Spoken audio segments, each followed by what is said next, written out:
మొత్తం మీద అయితే వేణుస్వామికి మహిళా కమిషన్ అయితే నోటీసులు ఇచ్చింది. ప్రత్యక్షంగా హాజరు కావాలి, ఈ నెల 22న నేరుగా హాజరు కావాలనే ఆదేశాలు అయితే జారీ చేసింది. సెలబ్రిటీల వ్యక్తిగత జీవితాల మీద ఇక జోష్యం చెప్తూ, జ్యోతిష్యం చెప్తూ వాళ్ళు విడిపోతారు, వాళ్ళు చచ్చిపోతారు, లేకపోతే వాళ్ళు ఓడిపోతారు అని చెప్తున్నటువంటి నేపథ్యంలో నాగ చైతన్యకి సంబంధించినటువంటి మళ్ళా రెండో ఎంగేజ్మెంట్ అయితే పాపం వేణుస్వామిని అయితే ఇక కష్టాల పాలైతే చేసిందని చెప్పొచ్చు. ఇంతమంది జ్యోతిష్యాలు చెప్పే వేణుస్వామి తన జాతకం చూసుకున్నట్టుంది ఆ రోజు. లేదంటే ఇంటి జాతకం పని చేయదంటారు కదా, మరి అట్లాంటి ఏమైనా పరిస్థితి ఉందేమో. ఈ మధ్య అయితే చిన్న చిన్న కాంట్రవర్సీలు అయితే ఇరకపోతున్నాడు వేణుస్వామి. మొన్న ఆ వీడియో కూడా రిలీజ్ చేసినట్టుంది.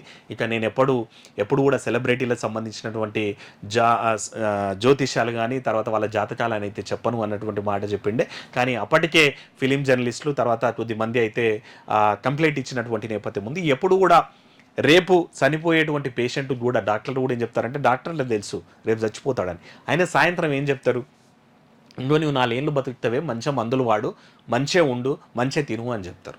అట్లా ఎందుకు చెప్తారంటే, డాక్టర్లు కూడా చెప్పొచ్చు కదా, వాళ్ళకి తెలుసు కదా, నువ్వు రేపు చచ్చిపోతామని చెప్పేస్తే బతకగలుగుతాడా రేపటి వరకనే ఆయన. అంతే, అది వాళ్ళు విడిపోయేటోళ్ళు ఎట్లా విడిపోతారు. నిన్ను వచ్చి అడిగి జనరల్గా అంటే చాలామంది ఏం చేస్తారు, పెళ్లిళ్ళ ముందు పోయి జాతకాలు చూపిస్తుంటారు, ఓ దందా చేసేటప్పుడు జాతకాలు చూపిస్తుంటారు. అయ్యా నా జాతకం బాగుందా, ఆ పిల్ల నాకు సెట్ అవుతుందా, లేకపోతే ఆ పిల్లాడు నాకు సెట్ అవుతుందా, వాళ్ళిద్దరివి కలిసినాయా, ఇవో కలుస్తాయంటారు కదా, అవి కలిసినాయని వాళ్ళు అడిగితే నువ్వు చెప్తే తప్పులేదు.